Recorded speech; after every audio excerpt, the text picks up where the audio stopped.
हाय बच्चों, आपका स्वागत है गुरुजी इंजीनियरिंग ड्राइंग में। यदि अभी तक आपने हमारे चैनल को सब्सक्राइब नहीं किया तो चैनल को सब्सक्राइब कर लीजिए और बेल आइकन दबाना मत भूलिएगा। चलिए शुरू करते हैं आज का लेक्चर। आज के लेक्चर में हम आपको मोस्ट इंपोर्टेंट 5 क्वेश्चन कराएंगे। इससे पहले ऑलरेडी मैं आपको आरसीसी ड्राइंग के मोस्ट इंपोर्टेंट 5 क्वेश्चन करा चुका हूँ, तो आपके टोटल 10 क्वेश्चन हो जाएंगे। ये हम क्वेश्चन जो आपको करा रहे हैं ये हम आपके एग्जाम के पॉइंट ऑफ व्यू को ध्यान में रख के करा रहे हैं कि जिस टाइप से एग्जाम में पैटर्न आपको पूछे जा सकते हैं उस पैटर्न पर हम आपको क्वेश्चन करा रहे हैं। ठीक है, तो ये आपका पार्ट 2 है आरसीसी ड्राइंग के टॉप मोस्ट 5 क्वेश्चन का। ठीक है, तो क्वेश्चन को देखते हैं कि क्वेश्चन नंबर 1 क्या है, 2 और 3 यानी कि हम कौन से क्वेश्चन यहां पर लेकर आए हैं आपके लिए इंपॉर्टेंट। ठीक है, क्वेश्चन आपको इसी टाइप से पूछे जाएंगे। वैल्यूज आपको चेंज हो सकती है, कुछ डाटा आपको मिसिंग कर सकते हैं, कुछ डाटा आपको दे दिया जाता है, इसलिए आपको डाटा याद रखना बहुत ज्यादा जरूरी हो जाता है। एक अप्रोक्स आपको डाटा याद रखना चाहिए कि अगर नहीं दिया जाए तो अप्रोक्स में ये डाटा मान सकता हूं, ये मैं डाटा एज्यूम कर सकता हूं। ठीक है, तो चलिए क्वेश्चन नंबर 1 को देखते हैं कि क्वेश्चन नंबर 1 हमारा क्या है। ठीक, तो क्वेश्चन नंबर 1 है आपका ड्रॉ द सेक्शनल प्लान। आपको क्या बनाना है? Sectional plan, sectional plan and sectional elevation. आपको 2 चीज बनाकर दिखानी है, sectional plan and sectional elevation of A square column. कैसा कॉलम है? Square column with the isolated footing of uniform thickness. इससे पहले जो मैंने वो कराया था पार्ट 1 मैंने जो कराया था, तो उसमें मैंने आपको सर्कुलर कॉलम दिया था। तो सर्कुलर कॉलम में आपकी यूनिफॉर्म फुटिंग नहीं थी, उसमें आपकी जो फुटिंग की थिकनेस थी 2 दी गई थी आपको। ठीक है, इसमें यूनिफॉर्म थिकनेस है, तो ये भी आपको ध्यान देना कि आपको यूनिफॉर्म थिकनेस का क्वेश्चन भी पूछ सकता है। By assuming a suitable scale with the flowing data.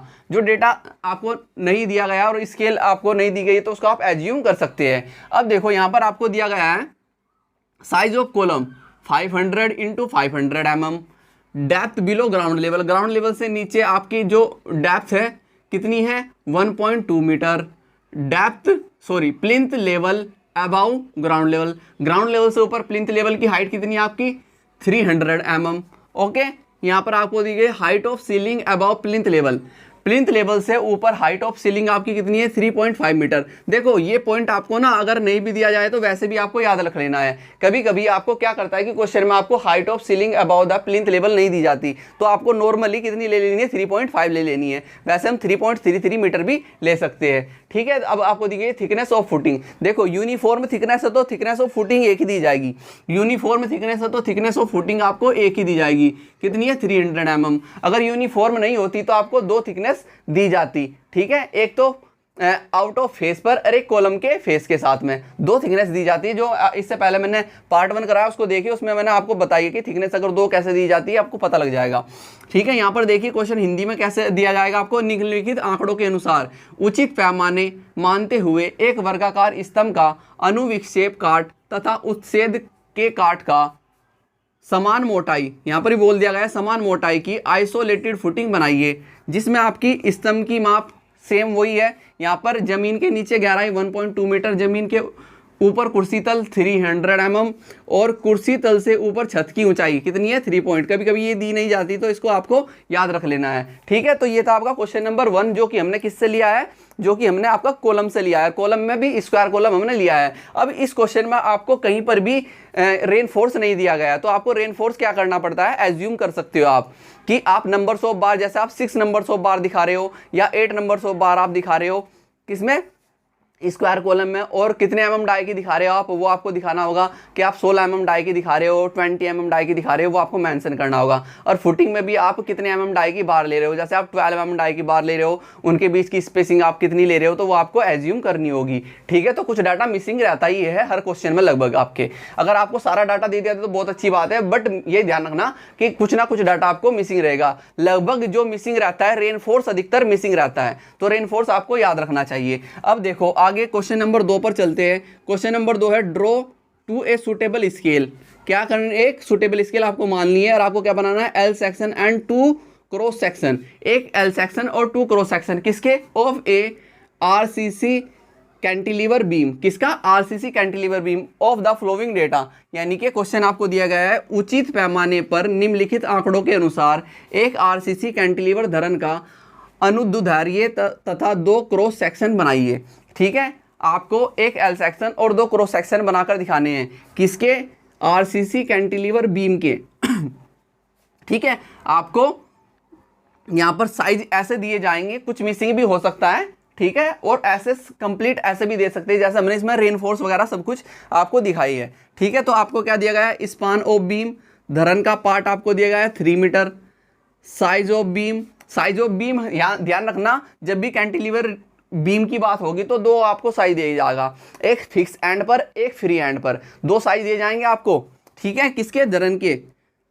आपको एक दिया गया है 300 mm इंटू 600 mm, यानी कि एट फिक्स एंड किस पर, बद सिरे पर। एक तो बद सिरे पर आपको बीम का साइज दिया गया है, साइज ऑफ बीम यानी कि धरन की माप आपको दी गई है 300 इंटू 200 mm, 200 mm किस पर, एट फ्री एंड मुक्त सिरे पर। मैंने क्या कहा, दो दी जाएगी अगर आपको कैंटिलीवर बीम की बात करेगा। अब यहाँ पर दी गई है, क्या दिया गया है, wall thickness and bearing of wall, दोनों सेम दी गई है। दीवार की मोटाई तथा चढ़ाव 300 mm, तो सेम है, कुछ भी आपको करने की जरूरत नहीं पड़ेगी। अब देखो इस क्वेश्चन में रेनफोर्स ऑलरेडी हमने दे दिया जाता है, कभी कभी क्वेश्चन में आपको रेनफोर्स दे भी दिया जाता है, पूरा क्वेश्चन आपको कंप्लीट दे दिया जाता है, कुछ मिसिंग कर दिया जाता है। तो यहाँ पर आपको क्या दिया गया है, रेनफोर्स सीमेंट आपको दिया गया है 4 नंबर्स 25 mm डाई की। अब उसमें 4 नंबर्स में क्या किया उन्होंने, आउट ऑफ विच 2 बार, जिसमें से 2 बार आपको क्या करनी है, are curtailed at 1.80 metre from the fix end, fix end से आपको 1.80 मीटर चल के 2 बार कर्टेल यानी कि काट देनी है, 2 बार पूरी लेंथ पर दिखानी है, कितनी लेंथ पर, 3 मीटर तक, और 2 बार आपको 1.80 मीटर पर कट कर देनी है। उसके बाद आगे देखिए, आपको आगे दिया गया है शेयर स्टीरप्स, शेयर स्टीरप्स, आपको स्टीरप्स भी बोल सकता है, शेयर स्टीरप्स भी बोल सकता है, बंधक छड़े भी बोल सकता है। तो कितनी है, 8 mm डाई की है, 2 लेग्ड स्टीरप्स है और उनके बीच की स्पेसिंग है 300 mm। उसके बाद आपको दी गई है एंकर बार, 2 नंबर्स 12 mm डाई की एंकर बार दी गई है, ठीक है। तो क्वेश्चन नंबर हम 3 पर चलते हैं। ये क्वेश्चन था आपका कैंटिलीवर बीम का, और ये क्वेश्चन लिया था हमने स्क्वायर कॉलम का। तो 2 क्वेश्चन यहाँ से ले लिए हमने, स्क्वायर कॉलम का, कैंटिलीवर। इससे पहले क्वेश्चन मैंने आपको इससे पहले लेक्चर मैंने आपको सर्कुलर कॉलम का क्वेश्चन बता दिया है, ठीक है। अब देखो, अब उससे आगे क्वेश्चन पर चलते हैं। Draw L section and 2 cross section, L section बनाना है, 2 क्रॉस सेक्शन बनाने हैं। क्रॉस सेक्शन जो बनाने हैं, 1 at mid span and other near the support of the simply supported rectangular RCC beam.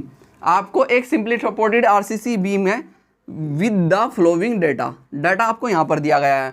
एक क्वेश्चन हमने किसका लिया, सिंपली सपोर्टेड आरसीसी बीम का। इससे पहले मैं डबली रेनफोर्स बीम का भी क्वेश्चन आपको करा चुका हूं। अब यहां पर देखो आपको क्या दिया गया है, क्लियर स्पान 3.5 मीटर, ठीक है। Bearing on wall 200 mm, thickness of wall 300 mm, size of beam, beam का जो साइज दिया गया है 300 mm इंटू 450 mm, ठीक है।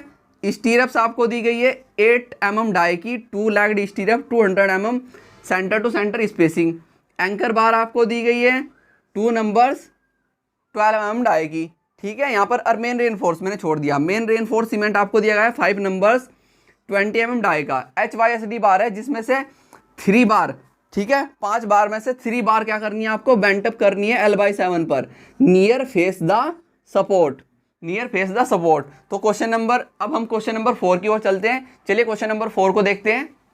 चलिए क्वेश्चन नंबर 4 और 5 देख लेते हैं। क्वेश्चन नंबर 4 हमने यहाँ पर आपका 2 वे स्लेब का क्वेश्चन लिया है जो कि बहुत अच्छा क्वेश्चन है, और क्वेश्चन नंबर 5 आपका रिटेनिंग वॉल का क्वेश्चन लिया है, ठीक है। क्वेश्चन नंबर 5 मोस्ट इंपॉर्टेंट में कम से कम मान के चलना 99% आपको रिटेनिंग वॉल के क्वेश्चन आने के चांसेस रहेंगे, ठीक है। तो क्वेश्चन नंबर 4 देख लेते हैं कि क्वेश्चन नंबर 4 हमने क्या लिया है। क्वेश्चन नंबर 4 है, draw a suitable scale, the plan and L section of a RCC slab with the reinforced between of 2-way slab for room size 4.5 into 6 metre. आपको रूम साइज दे दिया गया है यहाँ पर 4.5 into 6 metre. For flowing data आपको दे दिया गया है। अब आपको डाटा क्या दिया है, thickness of wall 300 mm, thickness of slab देखो 180 mm दी गई है। हम नॉर्मली कितनी लेते हैं, 150 mm लेते हैं, यहाँ पर कितना दिया गया है, 180 mm दिया गया है, ठीक है। Reinforcement of shorter span में जो रेनफोर्स प्रोवाइड करेंगे आप 10 mm डाएगा, 100 mm सेंटर टू सेंटर, और reinforcement of longer span, shorter span कौन सा है आपका शॉर्टर स्पान आपका 4.5 मीटर, लॉन्गर स्पान आपका कितना है 6 मीटर। इसमें भी आपको 10 mm आएगी, मगर उनके बीच की स्पेसिंग कितनी है 125 mm सेंटर टू सेंटर। तो ये क्वेश्चन था आपका क्वेश्चन नंबर 5 पर देख लेते हैं। 5 है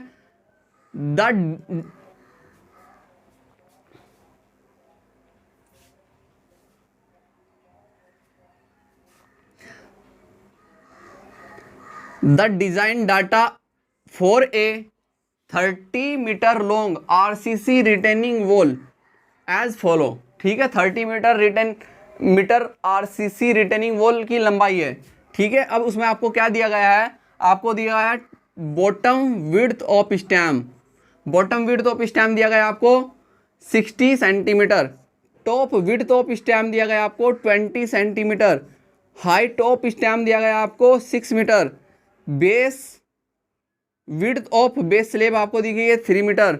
लेंथ ऑफ टो दी गई है आपको 0.75 मीटर और हिल लेंथ आपको दी गई है 1.65 मीटर और आपको दी गई है बेस स्लेब थिकनेस आपको दी गई है 50 सेंटीमीटर। आगे बोल दिया गया प्रोवाइड द सुटेबल रेनफोर्समेंट। आपको सुटेबल रेनफोर्समेंट प्रोवाइड करना है, सुटेबल रेनफोर्समेंट प्रोवाइड करना है किसमें, बेस स्लेब में एंड स्टैम में।